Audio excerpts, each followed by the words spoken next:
Hey guys, Dan The Wolfman here from ProMMANow.com with Frank Shamrock. How's it going, sir? Oh yeah, pretty darn good, I gotta say. All right, we're here at Bellator. What are you doing here, checking out the fights? And yeah, I just came with some friends and we're hanging out and having a good time watching the action. Yeah. What do you think now that with the Strikeforce finale, and what do you think about all that? What's going on? You know, I think it's a confusing time for MMA, but I see definitive growth in the future. And you know, Showtime's made a commitment to mixed martial arts, so you know, I think the sky's the limit. We just got to find the right formula and get back in the game. So you're going to be involved on the Showtime side still, and whatever they pick up, and they're looking at different options right now, right? Unless they fire me, I'm pretty certain I'm involved. Yeah, I mean, you know, we feel like we're part of the Showtime family, and we've done a lot for mixed martial arts. So we're just waiting for the next show to come aboard and really, you know, find the next competitive player in the space. UFC announced their list now, so they're taking out quite a few guys from. Oh, yeah. And, you know, quite a few guys that can make a lot of waves over there. Yeah, I mean, DC, Gilbert Melendez. The truth is they bought the brand for the talent.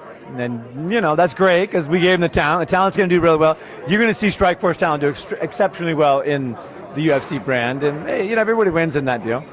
We go back a long time, huh? Yeah, we've been here a few years, right? I think it was like 98, 99 we started talking, 2000. Yeah. Ultimate Athlete, the first show in Indiana or something. Yeah, it's been a long time. I don't know if you remember this. I remember, this is one of my earliest Frank Shamrock memories, is one day you just happened to call me up and I had just gotten the Dreamcast demo for the first UFC Dreamcast game. And you were telling me how to do your cool-ass moves, like the leg scissor takedown, I think it was. You were telling me how to do that for Dreamcast. Yeah, that was a special game because the Japanese crew that was hired to make the game was the old Pancrest crew. So they loved me and wanted me to be the greatest fighter in the game, and they made a wonderful game that was, I think, at the time, the pinnacle of mixed martial arts games. Now that you bring up Pancrase, and since I was lucky enough to fight once against Yuki Kondo, I always kind of thought now there's maybe a niche, and I got an idea for, you know, open hand fights, more catch wrestling, kind of the flash of the pro wrestling, but real fights. What do you think something like that would go over? I like the open hand fights and the real submission game, the art of it. Yeah, I mean, I think there's an audience for it for certain. There's definitely an audience that is very interested in the story play of combative martial arts, both short term and long term. So I definitely think there's an audience out there. But, you know, the audience has changed. It's younger.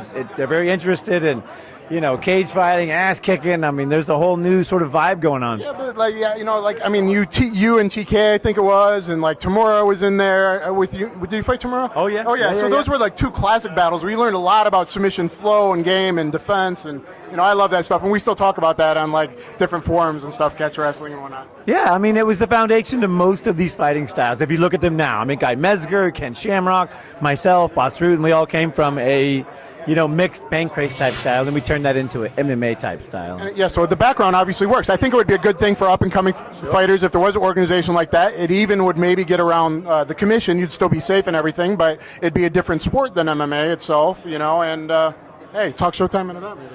Well, I think what we've proven with the UFC, with WEC, with Strikeforce, with Elite XC, with all the brands I've been a part of launching and bringing onto networks, I think we've proven that there's an audience for combative sports. And regardless of the genre, it can be in a cage, it can be in a ring, it can be kickboxing, whatever, there's an audience that is there for the interested storytelling of combative sports. And as long as we stick to that and we put the athletes on top, we tell great stories that support their journey, I don't think we can lose in this industry.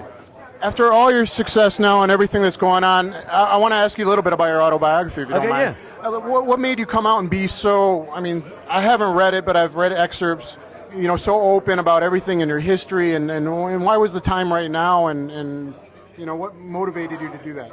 Yeah, I mean, I always knew I'd write the book, and I always knew that when I wrote the book, I'd hoped it'd be something important, because I was a big proponent of reading, educating myself, and staying involved in reading and books. So when I wrote the book, I honestly, I wrote it to be a regular autobiography, and then as I got deeper and deeper in the book, I realized that there was a compelling reason for me to be really honest and to share my journey to help other people on that journey. So, you know, I could have wrote a fluff book, and I could have, you know, did this, and I could have did this and did that, but I realized as I started reading it that, you know, as a young boy, I wanted to read that book. I was looking for the book of the guy who grew up on welfare, who had nothing, who saw a chance and was like, I'm never going to give up.